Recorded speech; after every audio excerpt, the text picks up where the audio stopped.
Hello ladies, gentlemen, and non-binary compatriots. I'm Rafe Rickard and welcome back to Superhero Kill Counts. Today we'll be taking a look at X-Men First Class, released in 2011 and directed by Matthew Vaughn. This film is everything that Origins wishes it was. Good, for one thing. This prequel takes place in 1962 and focuses on the early days of Professor X and Magneto's friendship, as well as the first chronological lineup of the X-Men team. It reintroduced the X-Men into mainstream media popularity and spawned a whole bunch of sequels focusing on the younger versions of these iconic characters, all varying in quality until Dark Phoenix came out and crashed the franchise into rock bottom at 1,000 miles per hour. So let's crack in and see how many of these X-Men's First Class was also their last. The film begins the same way the original did, in 1944 Auschwitz, where Eric Lencher manifests his mutant powers for the first time. However, this time we get to see what happens after he gets knocked out. He's taken to the office of Sebastian Shaw, a mutant supremacist currently working under the alias of Dr. Klaus Schmidt, a Nazi scientist, and he's played by a great hero named Kevin Bacon. Shaw believes that genetic mutation is the key to the next stage of human evolution, and he sees Eric as a wunderbar test subject. For his first experiment, he asks Eric to move a Reichsmark, but when Eric can't muster the juice, he decides it's time for some motivation. He calls two Nazi soldiers in along with Eric's mother and delivers an ultimatum. If Eric can't move the coin by the count of 3,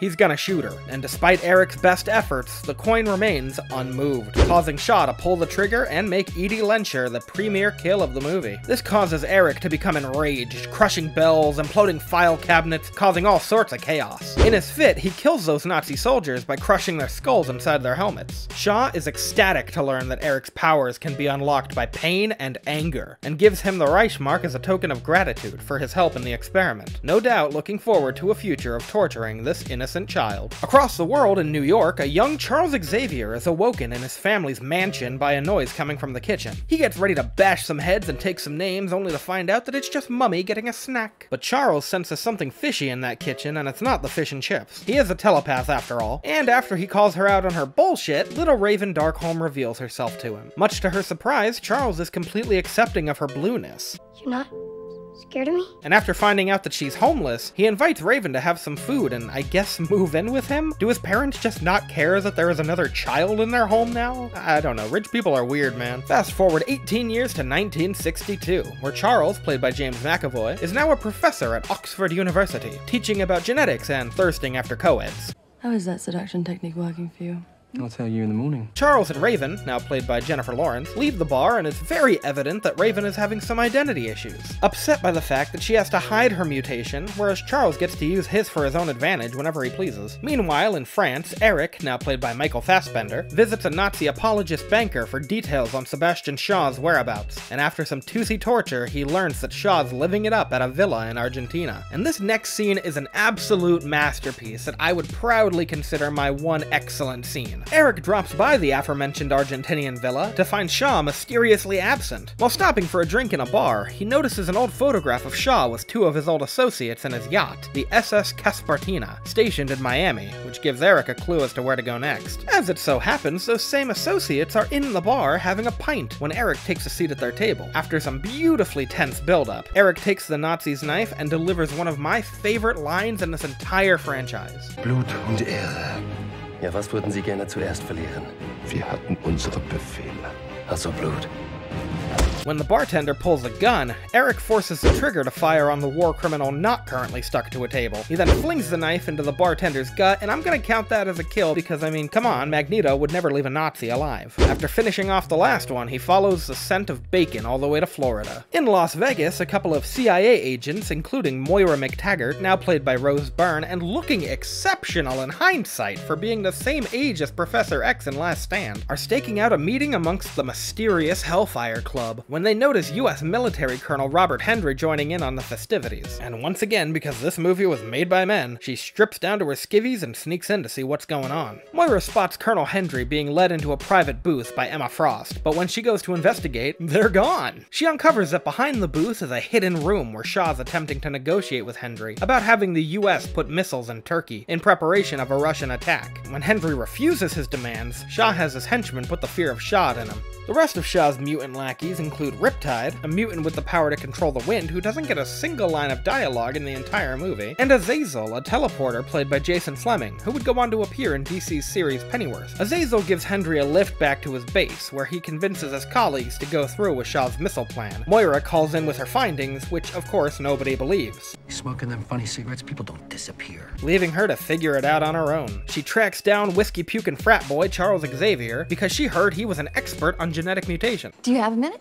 For a pretty little being with the mutated MCR1 gene, I have 5. I swear to God, if James McAvoy called me a pretty little bean, I would smack him. Call him James Smackavoy. But after peering into Moira's mind, he sobers up and agrees to help her deal with the Hellfire Club. Speaking of the He-Mutant Human Haters Club, Hendry visits Shaw's yacht in Miami, and just as they're about to clean up loose ends, Hendry pulls a grenade, offering to exchange Shaw's life for his payment. Shaw takes the grenade, and because he's a cocky sumbitch, pulls the pin. He demonstrates his mutant ability to absorb energy and transform it into a life force, explaining how he's lived without aging for over a century, and expel it into explosive charges, which he promptly does by eviscerating Colonel Hendry. During a CIA meeting, Charles explains genetic mutation and confirms the possibility of mutants already being amongst them. Once again, the feds don't believe him, so he demonstrates his ability with a nifty little nod. Are you gonna ask us to think of a number between 1 and 10 now?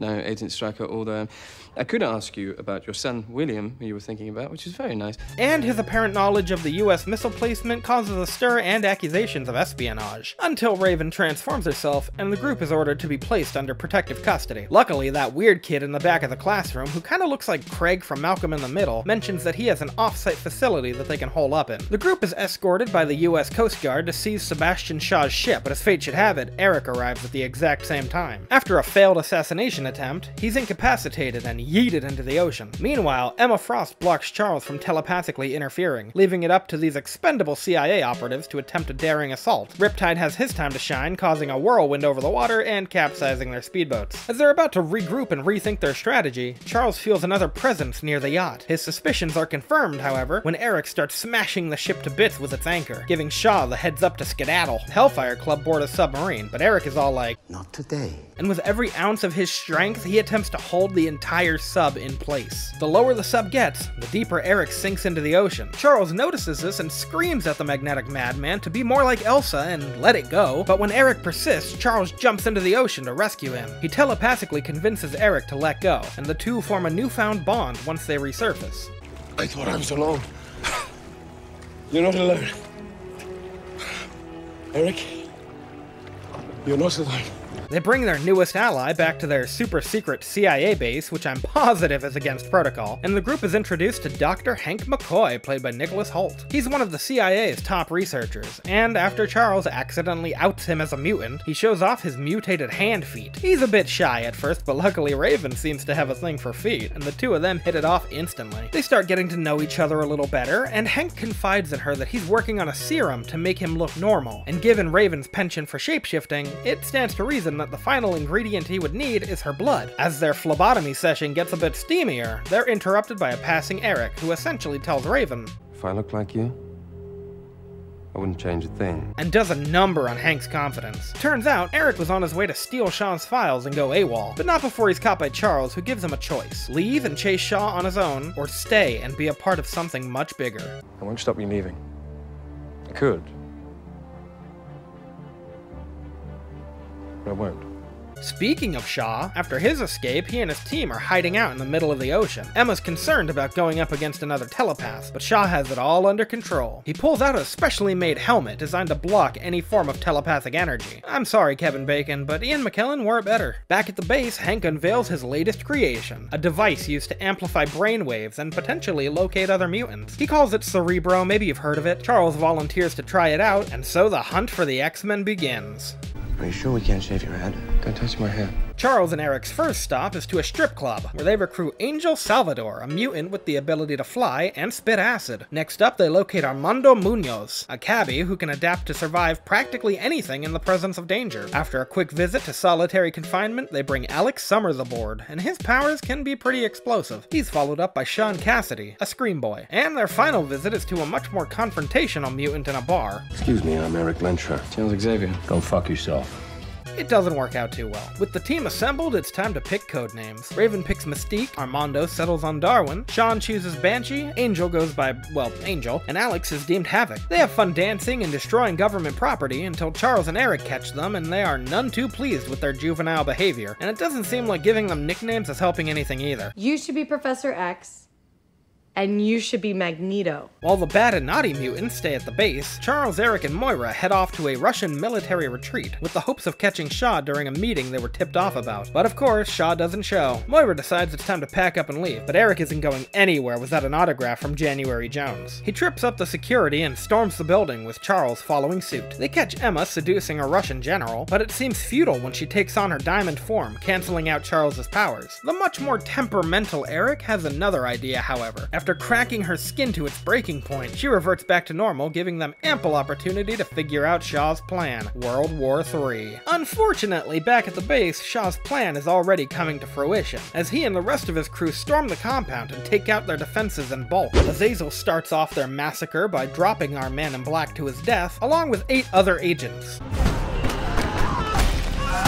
As Riptide destroys Cerebro and throws one man through a window, Azazel has 3 more agents gunned down, 7 slashed to death, 2 strangled by his tail, and 1 killed off-screen by indeterminate means. With the base breached, Shaw enters through the front door, and the geniuses in charge of CIA security decide to open fire with their semi-automatic weapons and rockets, giving him a healthy supply of kinetic energy to obliterate, to my count, 23 more operatives with. And as he makes his way to the lounge, he offs another one right outside the door. But Azazel doesn't want to be upstaged, so he slashes another op just for good measure. With his killing spree concluded, Shaw offers the students one of his famous ultimatums. They can rise to power with him, or go on to be enslaved by humanity. Honestly, neither of those sounds like a great option. Angel decides to take his side for some reason, and since Shaw's satisfied with just nabbing one of them, he begins to head out, until Darwin has a change of heart. Or so it seems, because it was a trap all along. He shields Angel as Alex attacks Shaw, only for Shaw to absorb the energy and, execute the dumbest death in the history of cinema.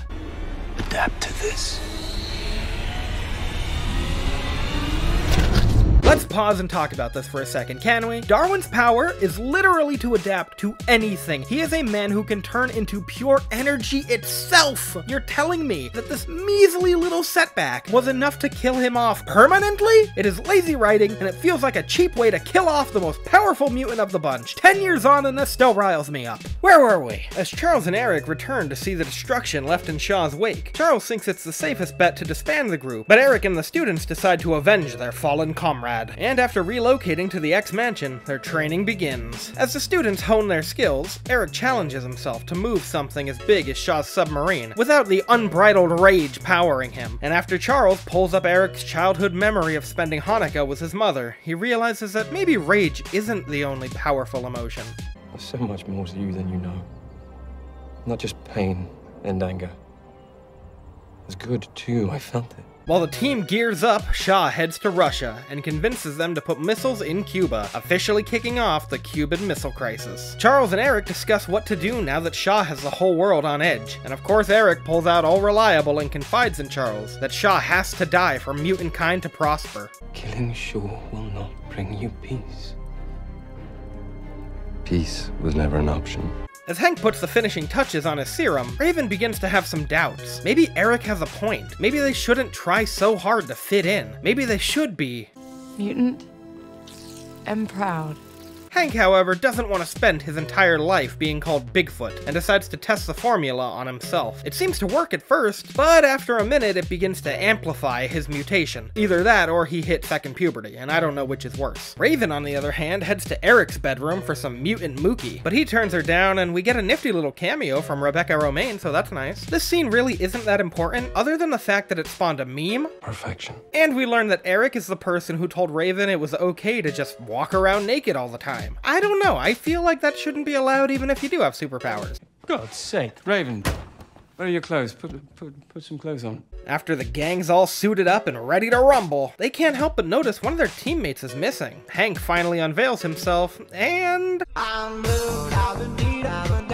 With the X-Men accounted for, they head off in their jet to save the world. Meanwhile, at sea, the Americans and the Russians are preparing for an assault. A Russian cargo ship begins to advance on the American fleet, seemingly against orders. Charles peeks in to see what's going on, where we see the bodies of the captain and another naval officer, with Azazel at the helm. Charles also confirms that the entire crew has been killed, and Google tells me that Soviet cargo ships held 51 crew members in 1957, and that was progressively reduced to around 35 in 1968, so I'm gonna settle on a nice 45 and add 43 more people to the count. Boat enthusiasts, please do not be mad at me. Azazel continues to steer the ship steadfast into the embargo line, and it looks like the Americans are about to fire the first shot, until Charles mind controls the Russian officer to destroy the ship first. With nuclear war averted, the X-Men send Banshee to locate Shaw's submarine, which Eric lifts straight out of the ocean and drags to shore. But Riptide is all like, two can play at that game, and knocks their jet out of the sky. With both teams grounded, the X-Men and the Hellfire Club have their big climactic battle. As Beast, Havoc, and Banshee take on Azazel, Riptide, and Angel, Eric finds himself up against Shaw in his secret evil room filled with funhouse mirrors that block Charles's powers. But after Shaw roughs Eric up a bit, the room's firewall breaks, allowing Charles and Eric to communicate once more. Shaw attempts to recruit Eric to his cause, but Eric isn't having any of that bullshit, and he yoinks that helmet right off his head, allowing Charles the chance to dust off the freeze everybody ability, and Eric to take his revenge once and for all. Charles is like, Don't do this, Eric! but Eric is like, Oh, screw that old bitch. He's a Nazi. Let him die and burn in hell. so just as he had done all those years ago, Eric takes the Reichmark and moves it on the count of 3. Right into Shaw's head and all the way through his brain! What a way to go! I haven't been this happy to see a villain die since Fox lost the rights to the Fantastic Four. With Shaw dead and Eric in control, he senses the ship's guns being aimed at the beach, and pushes on with his age-old mission: destroy humanity before humanity destroys mutants. Starting with blowing up the naval fleets. Once those missiles get close, Eric flips the script and aims them right back where they came from, much to Charles's dismay.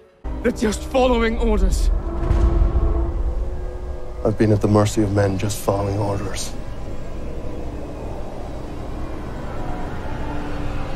Never again. This culminates in Charles and Eric tussling in the sand, while the missiles play hopscotch in the air. Moira opens fire on Eric, and as he deflects the bullets one by one, he sends one astray right into Charles's spine, paralyzing him. Once Eric sees what's happened, he rushes to his best friend's side as the missiles explode in the air. He attempts to strangle Moira to death, but stops as soon as Charles puts the blame on him. And even though Eric tries convincing him that they should stick together, it's too late. The schism has already been forged. We want the same thing. Oh, my friend. I'm sorry. But we do not.